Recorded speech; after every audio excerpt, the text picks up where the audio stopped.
ನಮಸ್ಕಾರ. ಆರೋಗ್ಯವೇ ಭಾಗ್ಯ ವಿಶೇಷ ಕಾರ್ಯಕ್ರಮಕ್ಕೆ ಸ್ವಾಗತ. ನಾನು ದಿವೇಶ್ ಶ್ರೀದಾಸ್.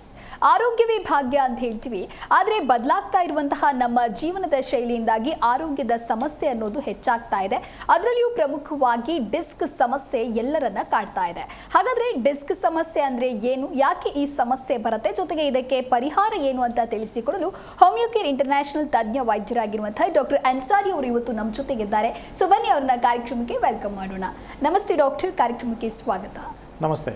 ಎಸ್ ಡಾಕ್ಟರ್, ಇನ್ನು ಇತ್ತೀಚಿನ ದಿನಗಳಲ್ಲಿ ಡಿಸ್ಕ್ ಸಮಸ್ಯೆ ಅನ್ನೋದು ಎಲ್ಲರನ್ನ ಕಾಡ್ತಾ ಇರೋದು ಸರ್ವೇ ಸಾಮಾನ್ಯ ಅಂತ ಹೇಳ್ಬೋದು. ಸೊ ಡಿಸ್ಕ್ ಸಮಸ್ಯೆ ಅಂದ್ರೆ ಏನು, ಯಾಕೆ ಈ ಸಮಸ್ಯೆ ಬರುತ್ತೆ, ಈ ಸಮಸ್ಯೆಗೆ ಇರುವಂತಹ ಕಾರಣಗಳ ಕುರಿತು ತಿಳಿಸಿಕೊಡೋದಾದ್ರೆ? ಖಂಡಿತ. ಸೊ ಇವತ್ತಿನ ವಿಷಯ ಬಗ್ಗೆ ನಾವು ಚರ್ಚೆ ಮಾಡ್ತೀವಿ, ಅಂದರೆ ಡಿಸ್ಕ್ ಸಮಸ್ಯೆ ಅಥವಾ ಡಿಸ್ಕ್ ಪ್ರಾಬ್ಲಮ್ ಹೇಳುವಂಥದ್ದು. ಸೊ ಇದು ಡಿಸ್ಕ್ ಅನ್ನೋದು ಒಂದು ನಾವು ಜನರಲಿ ನೋಡ್ತೀವಿ ಮೂಮೆಂಟ್ಸ್ ಆಗ್ತಾ ಇರುತ್ತೆ. ಸೊ ನಮ್ಮ ಎಲ್ಲ ಮೂಮೆಂಟ್ಸ್ ಅಂದರೆ ಚಟುವಟಿಕೆ, ಆ್ಯಕ್ಟಿವಿಟೀಸ್, ಅಂದರೆ ನಾವು ನಿಂತಿರ್ತೀವಿ, ಬಗ್ತೀವಿ, ಕೂತ್ಕೊಳ್ತೀವಿ, ತಿರುಗಿಸ್ತೀವಿ ಅಂತ. ಸೊ ಇದೆಲ್ಲ ಮೂಮೆಂಟ್ಸ್ ಕರೆಕ್ಟಾಗಿ ಆಗಬೇಕು, ಸರಾಗವಾಗಿ ಆಗಬೇಕು ಅಂದರೆ ಡೆಫಿನೆಟ್ಲಿ ಒಂಥರ ವರ್ಟಿಬ್ರಾ ಮತ್ತು ಡಿಸ್ಕ್ ಇಂಪಾರ್ಟೆಂಟ್ ಆಗುತ್ತೆ. ಸೊ ಬ್ಯಾಕ್ ಬೋನ್ ಅಥವಾ ನಾವು ಮೂಳೆ ಹೇಳ್ತೀವಿ, ಅಂದರೆ ಬ್ಯಾಕ್ ಮೂಳೆ ಏನು ಹೇಳ್ತೀವಿ ಅದು ಒಂದೇ ಮೂಳೆ ಇರೋದಿಲ್ಲ. ಸೊ ಲಾಂಗ್ ಆಗಿರುವಂಥದ್ದು ಒಂದೇ ಮೂಳೆ ಇರೋದಿಲ್ಲ, ಒಂದು ಮೇಲೆ ಒಂದು ಮೂಳೆ ಸ್ಟ್ಯಾಕ್ ಆಗಿರುತ್ತೆ. ಸೊ ವರ್ಟಿಬ್ರಾಸ್ ಇರುತ್ತೆ. ಸೊ ಈ ವರ್ಟಿಬ್ರಾಸ್ ಮಧ್ಯ ಒಂದು ಗಾತ್ರ ಇರುತ್ತೆ, ಇದನ್ನು ನಾವು ಇಂಟರ್ ವರ್ಟಿಬ್ರಲ್ ಸ್ಪೇಸ್ ಹೇಳ್ತೀವಿ. ಈ ಗಾತ್ರಿ ಮಧ್ಯ ಈ ಡಿಸ್ಕ್ ಅಂಶ ಇರುತ್ತೆ. ಸೊ ಈ ಡಿಸ್ಕ್ ಅಂಶ ಅನ್ನೋದು it is made up of mucoprotein gel substance ಅಂತ ನಾವು ಹೇಳ್ತೀವಿ.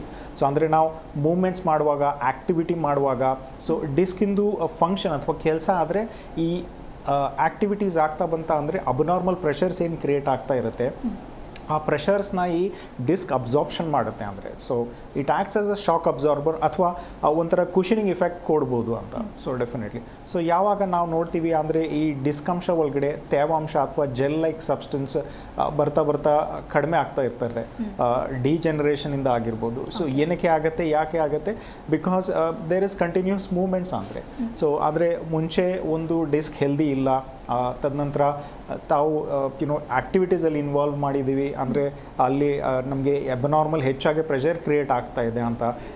ಸೊ ಹೈಡ್ರೇಷನ್ ಕಡಿಮೆ ಆಗ್ತಾ ಇರುತ್ತೆ. ಸೊ ಅಲ್ಲಿ ವೇರ್ ಆ್ಯಂಡ್ ಟೇರ್ ಬೇಗ ಆಗೋ ಸಾಧ್ಯತೆ ಇರುತ್ತೆ ಅಂತ. ಸೊ ಆ ಕಾರಣದಿಂದ ಡೆಫಿನೆಟ್ಲಿ ಡಿಸ್ಕ್ ಡಿಹೈಡ್ರೇಷನ್ ಆಗ್ತಾ ಇರುವಂಥದ್ದು.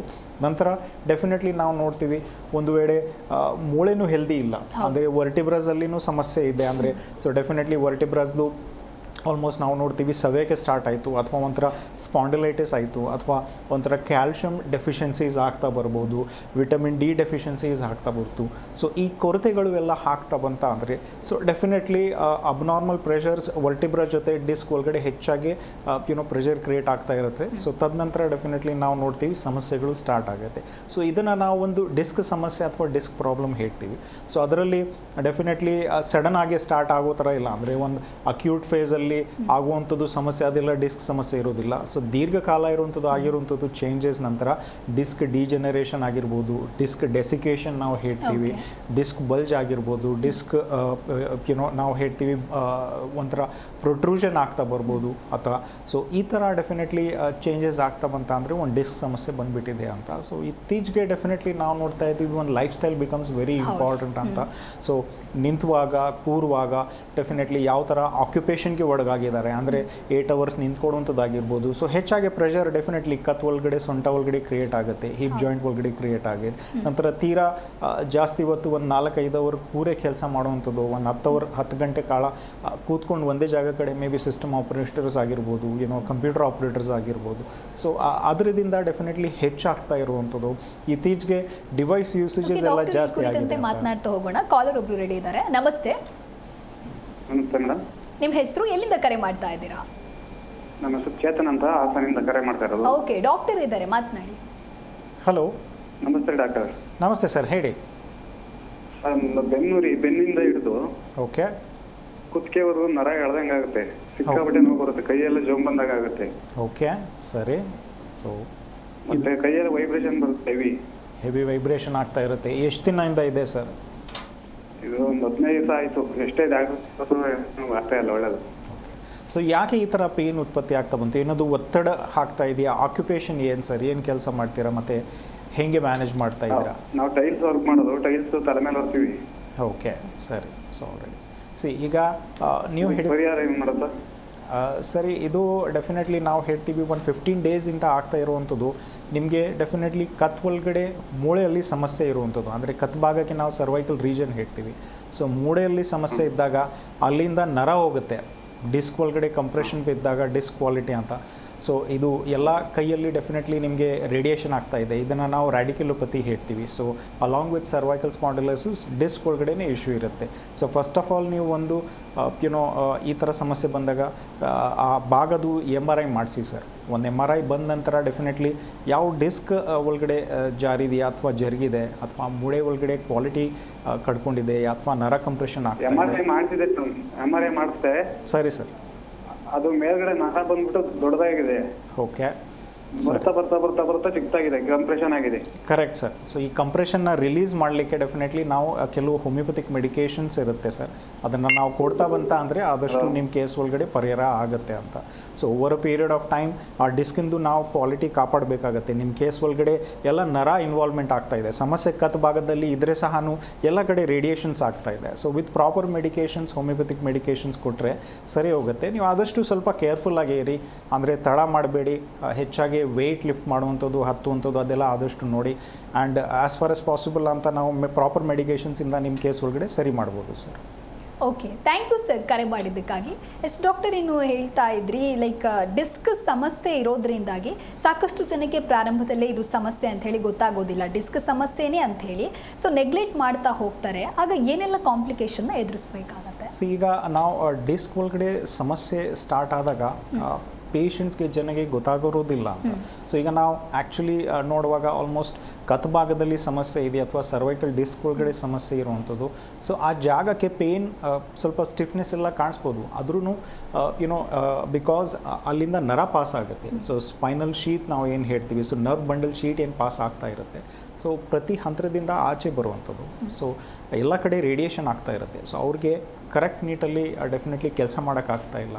ಸೊ ಒಂಥರ ನರ ಇನ್ವಾಲ್ವ್ಮೆಂಟ್ ಆಯಿತು ಅಂದರೆ ಪೇಯ್ನ್ ಅಷ್ಟು ಜಾಸ್ತಿ ಇರುತ್ತೆ, ತೀವ್ರತೆ ಜಾಸ್ತಿ ಇರುತ್ತೆ, ಚಡಕ್ ಹೊಡೆಯೋ ಥರ ಆಗುತ್ತೆ. ಸೊ ಜೋಮ್ ಆದರೆ ಡೆಫಿನೆಟ್ಲಿ ಅವ್ರಿಗೆ ಒಂಥರ 3 ಬೆರಳು ಒಳಗಡೆ ಅಥವಾ 2 ಬೆರಳು ಒಳಗಡೆ ನಮಗೆ ಜೋಮ್ ಕಾಣಿಸ್ತಾ ಇದೆ ಡಾಕ್ಟರ್. ಸೊ ಪಕ್ಕದ ಕಡೆ ನೋವು, ರೇಡಿಯೇಷನ್ ಆಗುವಂಥದ್ದು. ಸೊ ಅದೇ ರೀತಿ ಕೆಳಗಡೆ ಭಾಗಕ್ಕೆ ಆಲ್ಮೋಸ್ಟ್ ಸೊಂಟ ಭಾಗದಲ್ಲಿ ಡೆಫಿನೆಟ್ಲಿ ಡಿಸ್ಕ್ ಒಳಗಡೆ ಸಮಸ್ಯೆ ಉಂಟಾಯಿತು ಅಂದರೆ ಅವ್ರಿಗೆ ನಡೆಯೋಕ್ಕೆ ಕಷ್ಟ ಆಗ್ತಾ ಬರುತ್ತೆ. ಓಕೆ ಡಾಕ್ಟರ್, ಈ ಕಾಂಪ್ಲಿಕೇಶನ್ ಕುರಿತು ಮತ್ತೆ ಮಾತನಾಡೋಣ. ಕಾಲರ್ ಒಬ್ರು ರೆಡಿ ಇದ್ದಾರೆ. ನಮಸ್ತೆ, ನಿಮ್ಮ ಹೆಸರು? ನಮ್ಮ ಹೆಸರು ನೇತ್ರ ಅಂತ. ಓಕೆ, ಎಲ್ಲಿಂದ ಕರೆ ಮಾಡ್ತಾ ಇದ್ದೀರಾ? ಬೆಂಗಳೂರಿಂದ. ಓಕೆ, ಡಾಕ್ಟರ್ ಇದ್ದಾರೆ, ಮಾತನಾಡಿ. ಹಲೋ. ಹಾಂ ಸರಿ. ಹಲೋ, ನಮಸ್ತೆ ಸರ್. ನಮಸ್ತೆ ಮೇಡಮ್, ಹೇಳಿ ಮೇಡಮ್. ಸರ್, ಅದು ನನಗೆ ಸೊಂಟ ಇದೆಯಲ್ಲ, ಬೆನ್ನು ಅಲ್ಲಿ ಕೆಳಗಡೆ ಅದು ನೋವು ಬರುತ್ತೆ. ನೈಟ್ ಹೊತ್ತು ಮಲ್ಕೊಳಕ್ ಆಗಲ್ಲ ಅದು ನನಗೆ. ಓಕೆ. ಅದರಿಂದ ಆಮೇಲೆ ಕಾಲಿಂದ ಫುಲ್ಲು ಸ್ಟ್ರೈಟ್, ರೈಟ್ ಲೆಗ್ಗಿಂದ ಫುಲ್ ಪಾದವರೆಗೂ ಊತ ಬರುತ್ತೆ. ಓಕೆ, ಸರಿ. ಅದು ತುಂಬಾ ಪೇನ್ ಇರುತ್ತೆ ಸರ್. ಅದು ನೈಟ್ ಹೊತ್ತು ನನಗೆ ರೈಟ್ ಸೈಡ್ ಮಲ್ಕೋಕ್ಕಾಗಲ್ಲ. ಓಕೆ. ಸೊ ಈ ಊತ ಎಷ್ಟು ದಿನ ಕಾಣಿಸ್ತಾ ಇದೆ? ಹೇಳಿ ಮೇಡಮ್. ಅದು ಸರಿ ಬಿಟ್ಟು ಬರುತ್ತೆ ಸರ್ ಅದು. ಓಕೆ. ಸೊ ಇನ್ನು ವೈದ್ಯನ ಭೇಟಿ ಮಾಡಿಲ್ವಾ ಅಥವಾ ಚಿಕಿತ್ಸೆ ಪಡ್ಕೊಡ್ತಾ ಇದ್ದೀರಾ? ಸರ್, ಅದು ತೋರಿಸಿದೆ. ಅದು ಮಸಲ್ಸ್ ಎಲ್ಲ ಲೂಸ್ ಆಗಿದೆ ಅಂತ ಡಾಕ್ಟರ್ ಹೇಳಿದ್ರು. ವಾಕಿಂಗು ಮತ್ತೆ ಎಕ್ಸರ್ಸೈಸ್ ಮಾಡ್ರಿ ಅಂತ ಹೇಳಿದ್ದಾರೆ. ಅದು ಮಾಡಾದ್ಮೇಲೆ ಸ್ವಲ್ಪ ಕಮ್ಮಿ ಆಗಿದೆ. ಬಟ್ ಅದೇ ತರ ಮಲಗಿದಾಗ ತುಂಬಾ ನೋವು ಬರುತ್ತೆ ಸರ್, ಬೆನ್ನು. ಖಂಡಿತ. ಸೊ ಈಗ ವಾಕಿಂಗ್ ಮತ್ತು ಎಕ್ಸಸೈಸ್ ಮಾಡಿದ ನಂತರ ಸ್ವಲ್ಪ ಕಡಿಮೆ ಇರುತ್ತೆ, ಆದ್ರೂ ಡೆಫಿನೆಟ್ಲಿ ಮಲಗುವಾಗ ಸಮಸ್ಯೆ ಜಾಸ್ತಿ ಆಗ್ತಾ ಇದೆ ಅಂದರೆ ಆ ಜಾಗದ ಒಳಗಡೆ ಡೆಫಿನೆಟ್ಲಿ ಒಂಥರ ನರ ಕಂಪ್ರೆಷನ್ ಆಗ್ತಾ ಇದೆ, ಅಥವಾ ಆ ಜಾಗದ ಒಳಗಡೆ ನೀವು ತಿರುಗಿದ್ರೆ ಆ ಪರ್ಟಿಕ್ಯುಲರ್ ಪೊಸಿಷನ್ಗೆ ಇದಾದಾಗ ಡೆಫಿನೆಟ್ಲಿ ಒತ್ತಡ ಬಿಡ್ತಾ ಇದೆ.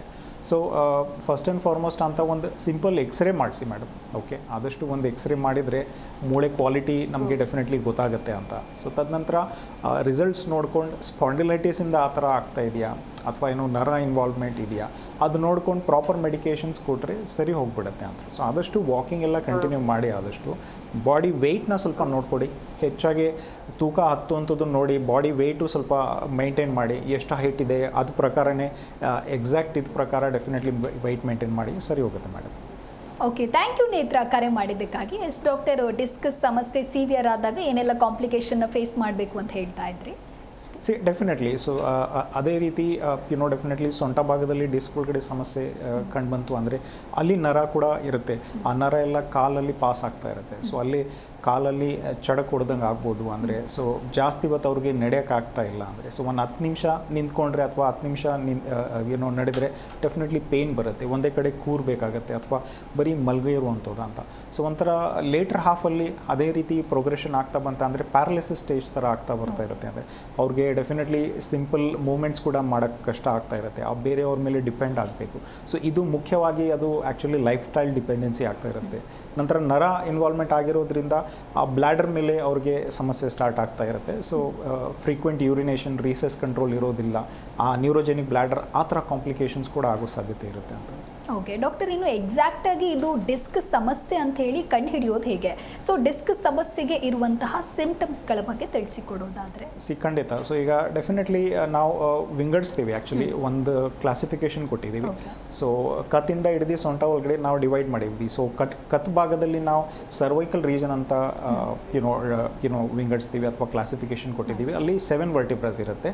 ಅದು ಕೆಳಗಡೆ ಭಾಗಕ್ಕೆ ವರ್ಟಿಬ್ರಾಸ್ ಅಂದರೆ ಥೊರಾಸಿಕ್ ವರ್ಟಿಬ್ರಾ, ಬೆನ್ ಭಾಗಕ್ಕೆ 12 ವರ್ಟಿಬ್ರಾಸ್, ಕೊನೆಗೆ ಲಂಬರ್ ರೀಜನ್ ಅಂತ. ಸೊ ಸೊಂಟ ಭಾಗದಲ್ಲಿ 5 ವರ್ಟಿಬ್ರಾಸ್ ಇರುತ್ತೆ. ಸೊ ಇದು 3 ಭಾಗದ ಒಳಗಡೆ ಹೆಚ್ಚಾಗಿ ಒತ್ತಡ ಆಲ್ಮೋಸ್ಟ್ ಸರ್ವೈಕಲ್ ರೀಜನ್ ಕತ್ತು ಭಾಗಕ್ಕೆ ಮತ್ತು ಸೊಂಟದಲ್ಲಿ ಇರುತ್ತೆ. ಸೊ ಥೊರಾಸಿಕ್ ರೀಜನ್ ಅಥವಾ ಬೆನ್ ಭಾಗದಲ್ಲಿ ಸಮಸ್ಯೆ ಭಾಳ ಕಡಿಮೆ ಕಾಣುವಂಥ ಸಾಧ್ಯತೆ ಇರುತ್ತೆ ಅಂತ. ಸೊ ಕತ್ತು ಮತ್ತು ಸೊಂಟದಲ್ಲಿ ಡೆಫಿನೆಟ್ಲಿ ಪ್ರಾಬ್ಲಮ್ಸ್ ಶುರು ಆಯಿತು ಅಂದರೆ, ಒಂದು ಉದಾಹರಣೆ, ಯಾವ ಡಿಸ್ಕ್ ಜರುಗಿದೆ. ಸೊ ಕತ್ತು ಭಾಗದಲ್ಲಿ ಡಿಸ್ಕ್ ಒಳಗಡೆ ಸಮಸ್ಯೆ ಉಂಟಾಗ್ತಾ ಬಂತು, ಅದ್ರ ಜೊತೆ ಮೂಳೆಯಲ್ಲಿ ಸಮಸ್ಯೆ ಆಯಿತು ಅಂದರೆ ಸ್ಟಿಫ್ನೆಸ್ ಆಫ್ ದ ನೆಕ್ ನಾವು ನೋಡ್ಬೋದು, ಈ ಕಡೆ ಆ ಕಡೆ ತಿರ್ಗ್ಸೋಕ್ಕಾಗೋದಿಲ್ಲ, ಪೇಯ್ನ್ಸ್ ಜಾಸ್ತಿ ಇರುತ್ತೆ ಅಂತ. ಸೊ ಪೇಯ್ನ್ಸ್ ಆ ಜಾಗದಿಂದ ಎಲ್ಲ ಕಡೆ ರೇಡಿಯೇಷನ್ ಆಗುತ್ತೆ. ಮೇ ಬಿ ರೈಟ್ ಸೈಡ್ ಭುಜದಲ್ಲಿ ಬರ್ಬೋದು, ಲೆಫ್ಟ್ ಸೈಡ್ ಭುಜದಲ್ಲಿ ಬರ್ಬೋದು, ಕೈ ಒಳಗಡೆ ಡೆಫಿನೆಟ್ಲಿ ಜೋಮ್ ಆಗೋ ಸಾಧ್ಯತೆ ಇರುತ್ತೆ ಅಂತ. ಒಂಥರ ಎಲೆಕ್ಟ್ರಿಕ್ ಶಾಕ್ ಲೈಕ್ ಪೇಯ್ನ್ಸ್ ಇರುತ್ತೆ. ಅವ್ರಿಗೆ ಬೈಸೆಪ್ ಮಸಲ್ಸ್ ಮತ್ತು ಟ್ರೈಸೆಪ್ ಮಸಲ್ಸ್ ಕಡೆ ರೇಡಿಯೇಷನ್ ಆಗೋ ಸಾಧ್ಯತೆ ಇರುತ್ತೆ. ಸೊ ಅದೇ ರೀತಿ ಪಕ್ಕೆ ಕಡೆ ಹೋಗುವಂಥದ್ದು ಪೇಯ್ನ್ಸು. ಸೊ ಮತ್ತು ತಲೆ ಮೇಲೆ ಕೂಡ ಡೆಫಿನೆಟ್ಲಿ ಅವ್ರಿಗೆ ಭಾರ ಅನಿಸುತ್ತೆ, ತಲೆ ಸುತ್ತು ಬರ್ಬೋದು, ತಲೆ ಚಕ್ಕರ್ ಬರ್ಬೋದು, ಗಿಡಿನೆಸ್ ಅಥವಾ ಬ್ಲರಿಂಗ್ ಆಫ್ ವಿಷನ್ ಕೂಡ ಆಗೋ ಸಾಧ್ಯತೆ ಇರುತ್ತೆ. ಸೊ ಒಂಥರ ಅನ್ಕಾನ್ಷಿಯಸ್ ಸ್ಟೇಟು ಕೆಲವೊಮ್ಮೆಗೆ ಆಗ್ತಾ ಬರ್ತಾ ಇರುತ್ತೆ, ಒಂಥರ ಡೆಫಿನೆಟ್ಲಿ ಒಂಥರ ಸ್ವಾಧೀನೇ ಇರೋದಿಲ್ಲ ಆ ಥರ. ಸೊ ಈ ಥರ ಸಿಂಪ್ಟಮ್ಸ್ ಡೆಫಿನೆಟ್ಲಿ ನಾವು ಕತ್ ಭಾಗದಲ್ಲಿ ಇದ್ದರೆ ನೋಡ್ತೀವಿ. ಸೊ ಅದೇ ರೀತಿ ಡೆಫಿನೆಟ್ಲಿ ಸೊಂಟ ಭಾಗದ ಒಳಗಡೆ ಸಮಸ್ಯೆ ಇದ್ದಾಗ ನಾವು ಡೆಫಿನೆಟ್ಲಿ ನೋಡ್ತೀವಿ, ಅವ್ರಿಗೆ ಲಾಂಗ್ ಆಗಿ ಜರ್ನಿ ಮಾಡೋಕ್ಕಾಗೋದಿಲ್ಲ, ಒಂದು 10 ಮಿನಿಟ್ಸ್ ನಿಂತ್ಕೊಡೋಕ್ಕಾಗೋದಿಲ್ಲ, ಒಂದು 15 ಮಿನಿಟ್ಸ್ 10 ಮಿನಿಟ್ಸ್ ವಾಕ್ ಮಾಡಿದರೆ ಡೆಫಿನೆಟ್ಲಿ ಕೂತ್ಕೋಬೇಕು ಅಂತ ಅನ್ಸುತ್ತೆ ಡಾಕ್ಟರ್. ತೊಡೆ ಭಾಗದಲ್ಲಿ ಪೇಯ್ನ್ಸ್ ಬರುತ್ತೆ because of radiation. Sciatic nerve involve ಆದಾಗ ಸಯಾಟಿಕ್ ನರ್ವ್ ಒಳಗಡೆ ಸೆಡ್ತಾ ಬರುವಂಥದ್ದು, ಚಡಕ್ ಹೊಡೆದಂಗೆ ಆಗುತ್ತೆ ಅಂತ, ನಮ್ನೆಸ್ ಇರೋಂಥದ್ದು. ಸೊ ಡೆಫಿನೆಟ್ಲಿ ಅವ್ರಿಗೆ ಒಂಥರ ಡಿಪೆಂಡೆನ್ಸಿ ಸ್ಟೇಟ್ ಕ್ರಿಯೇಟ್ ಆಗ್ತಾ ಬರ್ತಾ ಇರುತ್ತೆ. ಸೊ ಇವೆಲ್ಲ ಸಿಂಪ್ಟಮ್ಸ್ ಡೆಫಿನೆಟ್ಲಿ ನಾವು ಸಮಸ್ಯೆ ಬಂದಾಗ ನಾವು ನೋಡ್ತೀವಿ. ಎಸ್ ವೀಕ್ಷಕರೇ, ನೀವು ಕೂಡ ನಮ್ಮ ಕಾರ್ಯಕ್ರಮವನ್ನು ನೋಡ್ತಾ ಇದ್ದು ನಿಮ್ಮಲ್ಲಿಯೂ ಡಿಸ್ಕ್ ಸಮಸ್ಯೆ ಇದೆ ಅಂತಾದಲ್ಲಿ ನಿಮ್ಮ ಟಿವಿ ಸ್ಕ್ರೀನ್ ಮೇಲೆ ಲಭ್ಯವಾಗ್ತಾ ಇರುವಂತಹ ಈ ಸಂಖ್ಯೆಗೆ ಕರೆ ಮಾಡ್ಬೋದು, ಡಾಕ್ಟರ್ ಜೊತೆಗೆ ಮಾತನಾಡ್ಬೋದು ಹಾಗೂ ನಿಮ್ಮ ಸಮಸ್ಯೆಗೆ ಸೂಕ್ತ ಪರಿಹಾರವನ್ನು ಕಂಡುಕೊಳ್ಬಹುದು. ಎಸ್ ಡಾಕ್ಟರ್, ಇನ್ನು ಡಿಸ್ಕ್ ಸಮಸ್ಯೆಯ ಕುರಿತು ನಾವು ಮಾತನಾಡ್ತಾ ಇದ್ವಿ. ಇನ್ನು ಡಿಸ್ಕ್ ಸಮಸ್ಯೆ ಅಂತ ಬಂದಾಗ ಹೋಮಿಯೋ ಕೇರ್ನಲ್ಲಿ ಯಾವ ರೀತಿಯ ಚಿಕಿತ್ಸೆಯನ್ನು ನೀವು ನೀಡ್ತೀರಾ? ನೋಡಿ, ಈಗ ಡೆಫಿನೆಟ್ಲಿ ಮೂಳೆಯಲ್ಲಿ ತೊಂದರೆ, ಅದ್ರ ಜೊತೆ ಡಿಸ್ಕ್ ಒಳಗಡೆ ಕೂಡ ಕಂಪ್ರೆಷನ್, ನರ್ವ್ ಎಲ್ಲ ಇನ್ವಾಲ್ವ್ಮೆಂಟ್ ಆದಾಗ ಸೊ ಡೆಫಿನೆಟ್ಲಿ ನಾವು ಹೋಮಿಯೋಪತಿ ಅಥವಾ ಹೋಮಿಯೋ ಕೇರ್ ಒಳಗಡೆ ಅದನ್ನು ನಾವು ಸ್ಪೆಸಿಫಿಕ್ ಪ್ರೋಟೋಕಾಲ್ನ ನಾವು ಇನ್ವೋಕ್ ಮಾಡ್ತೀವಿ ಅಂತ. ಸೊ ಅಂದರೆ ಅಲ್ಲಿ ಜಾಗಕ್ಕೆ ಆಗಿರುವಂಥದ್ದು ಡಿಸ್ಕ್ ಒಳಗಡೆ ಒಂಥರ ಡಿಹೈಡ್ರೇಷನ್ ಆಗಿರುತ್ತೆ. ಸೊ ಹೈಡ್ರೇಷನ್ ಇಂಪ್ರೂವ್ ಮಾಡಲಿಕ್ಕೆ ಔಷಧಿ ಕೊಡುವಂಥದ್ದು, ಡಿಸ್ಕಿಂದು ಕ್ವಾಲಿಟಿ ಇಂಪ್ರೂವ್ ಮಾಡಲಿಕ್ಕೆ ಔಷಧಿ ಕೊಡ್ತಿರುವಂಥದ್ದು. ಆ ಜಾಗದಲ್ಲಿ ನರ ಕಂಪ್ರೆಷನ್ ಆದಾಗ ಡೆಫಿನೆಟ್ಲಿ ಒಂಥರ ನರಶಕ್ತಿ ಕೂಗಿರುತ್ತೆ ಅಂತ. ಸೊ ಡೆಫಿನೆಟ್ಲಿ ಆ ನರಶಕ್ತಿನ ರೀಜನರೇಟ್ ಮಾಡಲಿಕ್ಕೆ ನಾವು ಪ್ರಾಕ್ಟಿಕಲ್ ಮೆಡಿಕೇಷನ್ಸ್ ಕೊಡುವಂಥದ್ದು. ಅದ್ರ ಜೊತೆ ಮೂಳೆ ಕೂಡ ಅಂತ. ಸೊ ಮೂಳೆಯಲ್ಲಿ ಕೂಡ ಡೆಫಿನೆಟ್ಲಿ ನಾವು ಸಾಂದ್ರತೆ ಅಥವಾ ಮೂಳೆಯಲ್ಲಿ ಡೆಫಿನೆಟ್ಲಿ ನಾವು ನೋಡ್ತೀವಿ ಒಂಥರ ಸವೇತನ, ಸ್ಪಾಂಡಿಲೈಟಿಸ್ ಏನಾಗಿರುತ್ತೆ ಅಂತ. ಸೊ ಈ ಡಿಜನರೇಷನ್ನ ನಾವು ಇಂಪ್ರೂವ್ ಮಾಡಲಿಕ್ಕೆ ಔಷಧಿ ಕೊಡುವಂಥದ್ದು. ಬಟ್ ಒಂದು ಔಷಧಿ ಅಥವಾ ಇದೇ ಔಷಧಿ ಎಲ್ಲ ಸಮಸ್ಯೆದಲ್ಲಿ ಲಭ್ಯ ಆಗುತ್ತೆ ಹೇಳೋದು ಕಷ್ಟ ಆಗುತ್ತೆ. ಬಿಕಾಸ್ ಪ್ರತಿಯೊಬ್ಬರು ವ್ಯಕ್ತಿ ವಿಭಿನ್ನವಾಗಿ ಇರುತ್ತೆ, ಅವರಲ್ಲಿ ಸಮಸ್ಯೆ ಕೂಡ ಬೇರೆ ಥರ ಇರುತ್ತೆ ಅಂತ. ಸೊ ನಾವು ಹಿಸ್ಟ್ರಿ ಮತ್ತು ಕಾಸ್ ಇಟ್ಕೊಂಡು ಡೆಫಿನೆಟ್ಲಿ ಸರ್ಟನ್ ಪ್ರೋಟೋಕಾಲ್ಸ್ ಆ ಟೈಮ್ ಒಳಗಡೆ ಇನ್ವೋಕ್ ಮಾಡ್ತೀವಿ. ಸೊ ಮೆಡಿಕೇಷನ್ಸ್ ತೊಗೊಳ್ತಾ ಬಂತ ಅಂದರೆ ಡೆಫಿನೆಟ್ಲಿ ಆಗಿರುವಂಥದ್ದು ಸಮಸ್ಯೆ ಸರಿ ಹೋಗ್ತಾ ಬರ್ತಾ ಇರುತ್ತೆ, ಡಿಸ್ಕಿಂದು ಕ್ವಾಲಿಟಿ ಇಂಪ್ರೂವ್ ಆಗುತ್ತೆ, ಅಲ್ಲಿ ಆಗಿರುವಂಥದ್ದು ನರ ಕಂಪ್ರೆಷನ್ ಇರುತ್ತೆ, ಅದನ್ನು ಇಂಪ್ರೂವ್ ಆಗ್ತಾ ಬರ್ತಾ ಇರುತ್ತೆ. ಸೊ ಭಾಳನೇ ಸೇಫ್ ಅಂತ ನಾವು ಹೇಳ್ತೀವಿ. ಆಮೇಲೆ ನಾವು ಡೆಫಿನೆಟ್ಲಿ ಯಾವ ಥರ ಕೆಮಿಕಲ್ಸ್ ಯೂಸ್ ಮಾಡೋದಿಲ್ಲ ಅಂತ. ಸೊ ಅಲ್ಪ ಪ್ರಮಾಣದಲ್ಲಿ ಕಾನ್ಸ್ಟಿಟ್ಯೂಷನಲ್ ಮೆಡಿಕೇಷನ್ಸ್ ಕೊಡ್ತೀವಿ ಅಂತ. ಓಕೆ ಡಾಕ್ಟರ್, ಇನ್ನು ಡಿಸ್ಕ್ ಸಮಸ್ಯೆಗೆ ಏನಾದರೂ ಏಜ್ ಫ್ಯಾಕ್ಟರ್ ಅಂತ ಇರುತ್ತಾ? ಈ ಏಜ್ ಗ್ರೂಪಿಂದ ಸ್ಟಾರ್ಟ್ ಆಗುತ್ತೆ ಆ್ಯಂಡ್ ಪುರುಷರಿಗೆ ಇದು ಹೆಚ್ಚಾಗಿ ಕಾಣಿಸ್ಕೊಳ್ಳುತ್ತೆ ಅಥವಾ ಮಹಿಳೆಯರಲ್ಲಿ ಹೆಚ್ಚಾಗಿ ಕಾಣಿಸ್ಕೊಳ್ಳುತ್ತಾ ಈ ಸಮಸ್ಯೆ? ನೋಡಿ ನಾವು ಜನರಲಿ ಕ್ಲಿನಿಕ್ ಮೇಲೆ ನಾವು ಸ್ಟಡಿ ಮಾಡ್ತೀವಿ ಅಂತ. ಸೊ ಈ ಥರ ಏಜ್ ಡಿಫ್ರೆನ್ಸಿಯೇಷನ್ ಡೆಫಿನೆಟ್ಲಿ ನಾನು ನೋಡ್ತಾ ಇಲ್ಲ. ಬಟ್ ಪ್ರತಿಯೊಬ್ಬರು ಕಾಯಿಲೆಯಲ್ಲಿ ನಾವು ನೋಡ್ತಾ ಇದ್ದೀವಿ ಅಂದರೆ ಪ್ರಿಕಾಸಿಟಿ ಆಗ್ತಾ ಇದೆ. ಸೊ ಏನೋ ಒಂದು 60 ವರ್ಷ ನಂತರ ಅಥವಾ 65 ವರ್ಷ ನಂತರ ಬರುವಂಥದ್ದು ಅಥವಾ 55-60 ವೃದ್ಧಾಪ್ಯದಲ್ಲಿ ಬರ್ತಾ ಇತ್ತು. ಇತ್ತೀಚೆಗೆ ಡೆಫಿನೆಟ್ಲಿ ಮಿಡಲ್ ಏಜಸ್ ಒಳಗಡೆ ಆಲ್ಮೋಸ್ಟ್ 35 ಇಯರ್ಸ್ 30 ಇಯರ್ಸ್ಗೆ 40 ಇಯರ್ಸ್ಗೆ ಕಾಣುವಂಥದ್ದು. And this is because of lifestyle ಅಂತ. ಸೊ ಏಜ್ ರಿಲೇಟೆಡ್ ಸಮಸ್ಯೆ ನಾನು ನೋಡೋದಿಲ್ಲ. ಸೊ ಪ್ರಾಬಬ್ಲಿ ಚಿಕ್ಕ ಮಕ್ಕಳಲ್ಲಿ ಡೆಫಿನೆಟ್ಲಿ ಸ್ಪಾಂಡಲೈಟಿಸ್ ಮತ್ತು ಡಿಸ್ ಸಮಸ್ಯೆ ಇರೋದಿಲ್ಲ. ಯಾಕೆಂದರೆ ಆ ಏಜಲ್ಲಿ ಡೆಫಿನೆಟ್ಲಿ ಒಂಥರ ಫ್ಲೆಕ್ಸಿಬಿಲಿಟಿ ಇರುತ್ತೆ, ಅವರು ಆ್ಯಕ್ಟಿವ್ ಇರ್ತಾರೆ. ಬಟ್ ಎಸ್, ಅವರಲ್ಲಿ ಡೆಫಿನೆಟ್ಲಿ ನಾವು ನೋಡ್ತೀವಿ ಆ ಗ್ರೋಯಿಂಗ್ ಏಜಲ್ಲಿ ಡೆಫಿನೆಟ್ಲಿ ಗ್ರೋತ್ ಪೇನ್ಸ್ ಬರುವಂಥದ್ದು. ಸೊ ಆ ಟೈಮ್ ಒಳಗಡೆ ಅವ್ರಿಗೆ ಕ್ಯಾಲ್ಶಿಯಂ, ಮೆಗ್ನೀಷಿಯಮ್, ವಿಟಮಿನ್ಸ್ ಬೇಕಾಗುತ್ತೆ ಅಂತ. ಸೊ ಬೈ ಚಾನ್ಸ್ ಆ ಏಜಲ್ಲಿ ಡೆಫಿನೆಟ್ಲಿ ಒಂಥರ ಡೆಫಿಷಿಯನ್ಸಿ ಉತ್ಪತ್ತಿ ಆಗ್ತಾ ಬಂತ ಅಂದರೆ ಒಂದು ಯಂಗರ್ ಏಜ್ ಒಳಗಡೆ ಒಂದು 15 ಇಯರ್ಸ್ 18 ಇಯರ್ಸ್ 20 ವರ್ಷಕ್ಕೆ ಒಂದು ಕಾಯಿಲೆಗೆ ಟರ್ನ್ ಆಗ್ಬೋದು. ಸೊ ಅದೇ ರೀತಿ ಯಾವುದು ಏಜ್ ಫ್ಯಾಕ್ಟರ್ ಇರೋದಿಲ್ಲ. ಸೊ ಪುರುಷಲ್ಲಿ ಜನರಲಿ ನಾವು ನೋಡ್ತಾ ಇದ್ದೀವಿ ಅಂದರೆ ಅವರಲ್ಲಿ ಕತ್ತು ಭಾಗದಲ್ಲಿ ಸಮಸ್ಯೆ ಸ್ವಲ್ಪ ಜಾಸ್ತಿ ಇರುತ್ತೆ. ಅದೇ ರೀತಿ ಮಹಿಳೆಯರಲ್ಲಿ ಡೆಫಿನೆಟ್ಲಿ ನಾವು ನೋಡಿದ್ದೀವಿ ಸೊಂಟ ಭಾಗದ ಒಳಗಡೆ ಸಮಸ್ಯೆ ಸ್ವಲ್ಪ ಜಾಸ್ತಿ ಕಾಣುವಂಥದ್ದು ಸಾಧ್ಯತೆ ಇರುತ್ತೆ ಅಂತ. ಓಕೆ ಡಾಕ್ಟರ್, ಇನ್ನು ಒಬೇಸ್ ಇದ್ದವರಲ್ಲಿ ಡಿಸ್ಕಸ್ ಸಮಸ್ಯೆ ಏನಾದರೂ ಕಾಣಿಸ್ಕೊಳ್ಬಹುದಾ? ಇಫ್ ಕಾಣಿಸ್ಕೊಂಡ್ರೆ ಅದಕ್ಕೆ ಇರುವಂತಹ ಕಾರಣ ಯಾಕೆ ಅಂತ ಹೇಳಿ. ಈಗ ಒಂದು ವೇಳೆ ನಾವು ಭುಜತೆನೇ ನೋಡ್ತೀವಿ. ಸೊ ಒಬೆಸಿಟಿ WHO ಪ್ರಕಾರ ಪ್ರತಿಯೊಬ್ಬರು ಕಾಯಿಲೆಗೆ ಡೆಫಿನೆಟ್ಲಿ ಸಮಸ್ಯೆ ಆಗ್ತಾ ಇರುವಂಥದ್ದು. ಸೊ ನಿಂತಿದ ತಕ್ಷಣ ಡೆಫಿನೆಟ್ಲಿ ನಾವು ನೋಡ್ತೀವಿ ಎಲ್ಲ ಭಾರ ನಮಗೆ ಸೊಂಟ ಕಡೆ ಅಥವಾ ಹಿಪ್ ಜಾಯಿಂಟ್ ಕಡೆ ಬರ್ತಾ ಇರುತ್ತೆ ಅಂತ. ಸೊ ಒಬೆಸಿಟಿ ಇರುವಾಗ ಕೂಡ ಡೆಫಿನೆಟ್ಲಿ ಹೊಟ್ಟೆ ಒಳಗಡೆ ಏನು ವೇಟ್ ಅಥವಾ ಫ್ಯಾಟ್ ಕಲೆಕ್ಷನ್ ಏನು ಆಗಿರುತ್ತೆ ಅಂತ.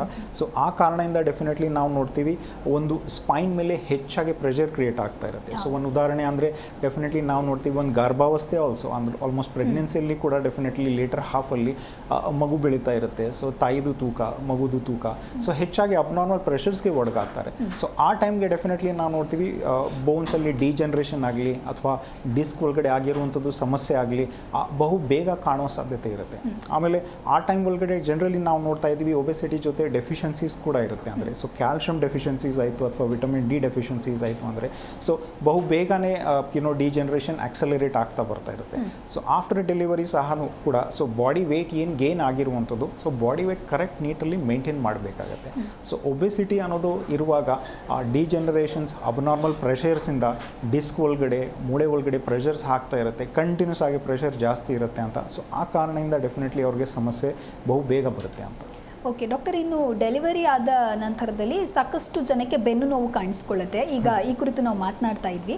ಆ ಬೆನ್ನು ನೋವು ಹಾಗೆ ಡಿಸ್ಕ್ ಸಮಸ್ಯೆಗೆ ಬರುವಂಥ ನೋವು ಏನಾದರೂ ಸಿಮಿಲಾರಿಟೀಸ್ ಇರುತ್ತಾ ಹೇಗೆ ಅಂತ?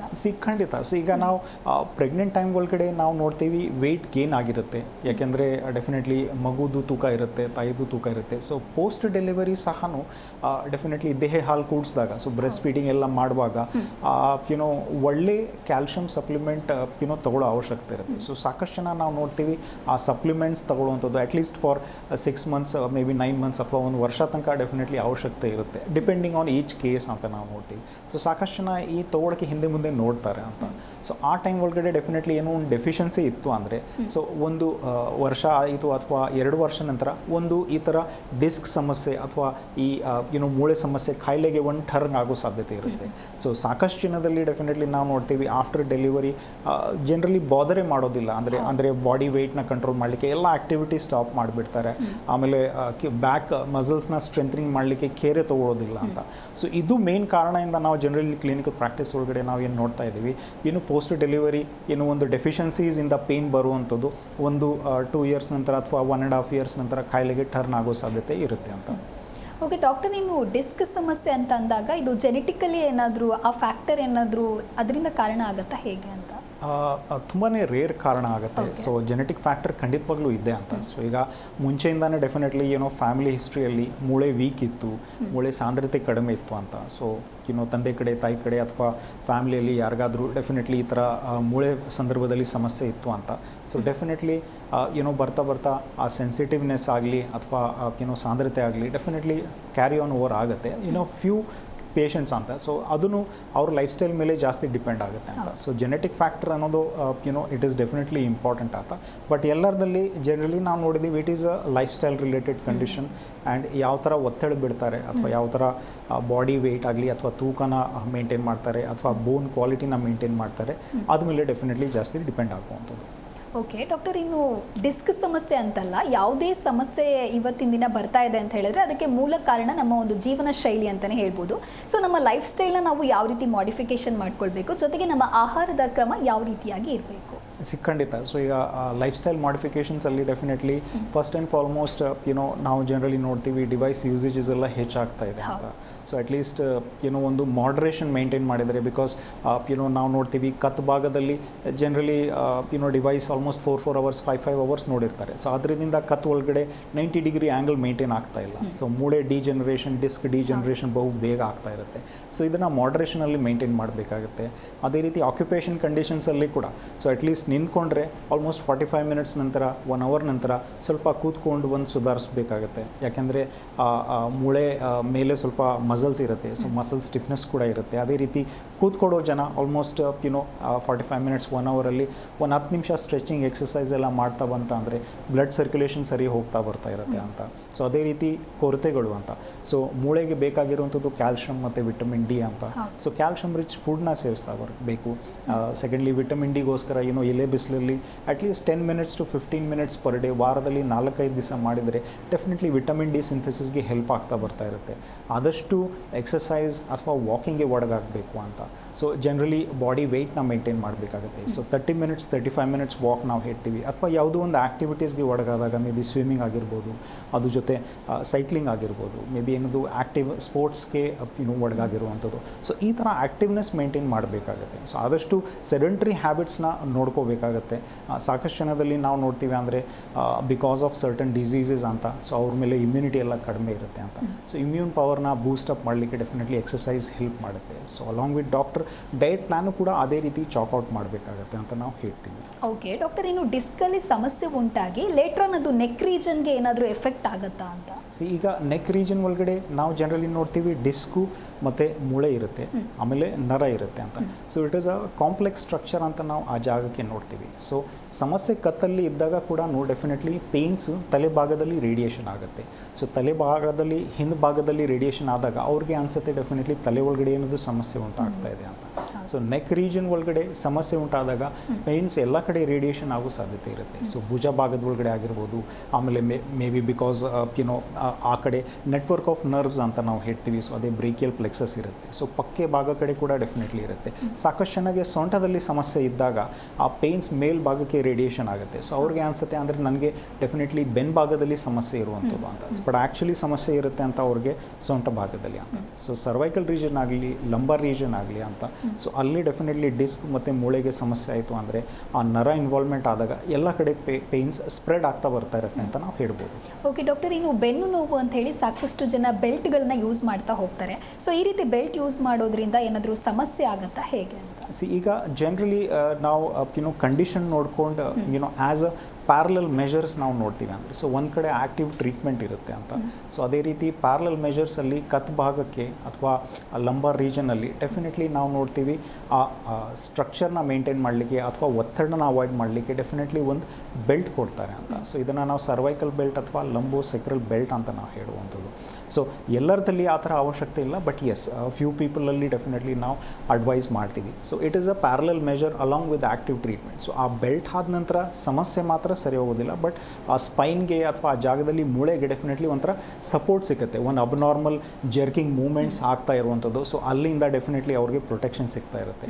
ಅದ್ರ ಜೊತೆ ಡೆಫಿನೆಟ್ಲಿ ಪ್ರಾಪರ್ ಮೆಡಿಕೇಷನ್ಸ್ ಬೇಕಾಗುತ್ತೆ ಅಂತ. ಸೊ ಪ್ರಾಪರ್ ಮೆಡಿಕೇಷನ್ಸ್ ತೊಗೊಳೋದಿಲ್ಲ ಅಂದರೆ ಡೆಫಿನೆಟ್ಲಿ ಕಾಯಿಲೆ ಮುಂದೆ ಹೋಗ್ತಾ ಇರುತ್ತೆ. ಸೊ ಬರೀ ಪ್ಯಾರಲಲ್ ಮೆಷರ್ಸ್ ಆಗಲಿ ಅಥವಾ ಎಕ್ಸಸೈಸ್ ಮಾಡಿ ಮೇಂಟೈನ್ ಮಾಡ್ತಾ ಇರುವಂಥದ್ದು ಬದಲಾಯಿಸಿ ಆ್ಯಕ್ಚುಲಿ ಆ್ಯಕ್ಟಿವ್ ಮೆಡಿಕೇಷನ್ಸ್ ತೊಗೊಳ್ಳೇಬೇಕಾಗತ್ತೆ ಫಾರ್ ಮೂಳೆ ಕ್ವಾಲಿಟಿ, ಫಾರ್ ಡಿಸ್ಕ್ ಕ್ವಾಲಿಟಿ ಅಂತ ನಾವು ಡೆಫಿನೆಟ್ಲಿ ಹೇಳ್ಬೋದು.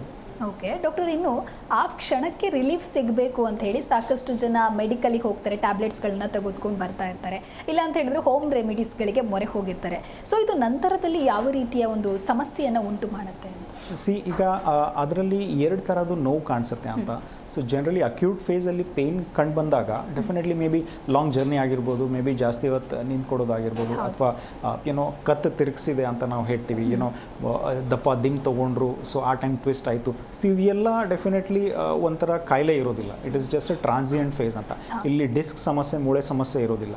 ಸೊ ಈ ಸಂದರ್ಭದಲ್ಲಿ ಡೆಫಿನೆಟ್ಲಿ ಏನದು ಒಂದು ಆಯಿಂಟ್ಮೆಂಟ್ ಅಥವಾ ಮುಲಾಯಮ್ ಹಚ್ಚಿದರೆ ಅಥವಾ ಬಿಸಿ ಶಾಖೆ ಕಾವು ಕೊಟ್ಟರೆ ಅಂತ, ಸೊ ತದನಂತರ ಡೆಫಿನೆಟ್ಲಿ ಸರಿ ಹೋಗ್ಬೋದು. ಸೊ ಹಾಗೆ ಬಿಟ್ರೇನು ಕೂಡ ಡೆಫಿನೆಟ್ಲಿ 5 ಡೇಸಲ್ಲಿ, 1 ವಾರದ ಒಳಗಡೆ ಇದು ಸರಿ ಹೋಗುತ್ತೆ. ಸೊ ಯಾವುದೋ ಒಂದು ನೋವು ನಿಮಗೆ ಆಲ್ಮೋಸ್ಟ್ 1.5 ತಿಂಗಳೇ ಆಯಿತು, 2 ತಿಂಗಳೇ ಆಯಿತು, ಪೇಯ್ನ್ಸ್ ಕಡಿಮೆ ಆಗ್ತಾ ಇಲ್ಲ, ಬೇರೆ ಕಡೆ ಪೇಯ್ನ್ಸ್ ರೇಡಿಯೇಷನ್ ಆಗ್ತಾ ಇದೆ, ಅದ್ರ ಜೊತೆ ಡೆಫಿನೆಟ್ಲಿ ಟಿಂಗ್ಲಿಂಗ್ ಸೆನ್ಸೇಷನ್, ನಮ್ ಸೆನ್ಸೇಷನ್ ಆಗ್ತಾ ಇರುವಂಥದ್ದು, ಅಥವಾ ಜೋಮ್ ಕಾಣಿಸ್ತಾ ಬರ್ತಾ ಇರುತ್ತೆ. ಸೊ ಸಾಕಷ್ಟು ಜನ ಏನು ಮಾಡ್ತಾರೆ ಅಂದರೆ ಟೆಂಪರರಿ ರಿಲೀಫ್ಗೋಸ್ಕರ ಓವರ್ ದ ಕೌಂಟರ್ ಮೆಡಿಕೇಷನ್ಸ್ ತೊಗೊಳ್ಳೋಂಥದ್ದು, ಅಥವಾ ಯಾವುದೋ ಒಂದು ಪೇಯ್ನ್ ಕಿಲ್ಲರ್ ಮೆಡಿಕೇಷನ್ಸ್ ತೊಗೊಂಡು ಮುಂದೆ ಡೆಫಿನೆಟ್ಲಿ ನೆಕ್ಸ್ಟ್ ದಿವಸ ಕೆಲಸ ಹೋಗಬೇಕು, ಮ್ಯಾನೇಜ್ ಮಾಡಬೇಕು ಆಗ್ತಾ ಇರುತ್ತೆ ಅಂತ. ಸೊ ಇದರಿಂದ ಪೇಯ್ನ್ ಮಾತ್ರ ಕಡಿಮೆ ಆಗಬೇಕು, ಬಟ್ ಕಾಯಿಲೆ ಮುಂದೆ ಹೋಗ್ತಾ ಇರುತ್ತೆ. ಸೊ ಒಂದು ವೇಳೆ ಕಾಯಿಲೆ ಪ್ರೋಗ್ರೆಷನ್ ಜಾಸ್ತಿ ಆಗ್ತಾ ಬಂತ ಅಂದರೆ ನರ ಕಾಂಪ್ಲಿಕೇಶನ್ಸ್ ಆಗುತ್ತೆ. ಸೊ ತದನಂತರ ಡೆಫಿನೆಟ್ಲಿ ಒಂಥರ ಪ್ಯಾರಲಿಸಿಸ್ ಸ್ಟೇಜ್ ಥರ ಆಗ್ತಾ ಬರ್ತಾ ಇರುತ್ತೆ. So it is definitely dangerous ಅಂತ ನಾವು ಹೇಳ್ಬೋದು. ಓಕೆ ಡಾಕ್ಟರ್, ಇನ್ನು ಕಾರ್ಯಕ್ರಮಕ್ಕೆ ಆಗಮಿಸಿದ್ದಕ್ಕಾಗಿ ಧನ್ಯವಾದಗಳು. Thank you. ಎಸ್ ವೀಕ್ಷಕರೇ, ನೀವು ಕೂಡ ನಮ್ಮ ಕಾರ್ಯಕ್ರಮವನ್ನು ನೋಡ್ತಾ ಇದ್ದು ಡಿಸ್ಕ್ ಸಮಸ್ಯೆ ಅಂದರೆ ಏನು, ಅದಕ್ಕೆ ಇರುವಂತಹ ಪರಿಹಾರಗಳೇನು ಅಂತ ಹೇಳಿ ಡಾಕ್ಟರ್ ನಿಮಗೆ ತಿಳಿಸ್ಕೊಟ್ಟಿದ್ದಾರೆ. ನೀವು ಕೂಡ ಡಿಸ್ಕ್ ಸಮಸ್ಯೆಯಿಂದ ಬಳಲ್ತಾ ಇದ್ದರೆ ನಿಮ್ಮ ಟಿವಿ ಸ್ಕ್ರೀನ್ ಮೇಲೆ ಕಾಣಿಸ್ತಾ ಇರುವಂತಹ ಸಂಖ್ಯೆಗೆ ಕರೆ ಮಾಡ್ಬೋದು, ಡಾಕ್ಟರ್ ಜೊತೆಗೆ ಮಾತನಾಡ್ಬೋದು, ಭೇಟಿ ಆಗ್ಬೋದು, ಹಾಗೂ ನಿಮ್ಮಲ್ಲಿರ್ತಕ್ಕಂತಹ ಸಮಸ್ಯೆಗೆ ಸೂಕ್ತ ಪರಿಹಾರವನ್ನು ಕಂಡುಕೊಳ್ಬಹುದು ಅಂತ ಹೇಳ್ತಾ ನೋಡ್ತಾ ಇರಿ ಜೀ ಕನ್ನಡ ನ್ಯೂಸ್, ಸತ್ಯವೇ ಸುದ್ದಿಯ ಜೀವಾಳ. ವಾಸಿಯಾಗದ ಆರೋಗ್ಯ ಸಮಸ್ಯೆ ನಿಮ್ಮನ್ನ ಕಾಡ್ತಿದೆಯಾ?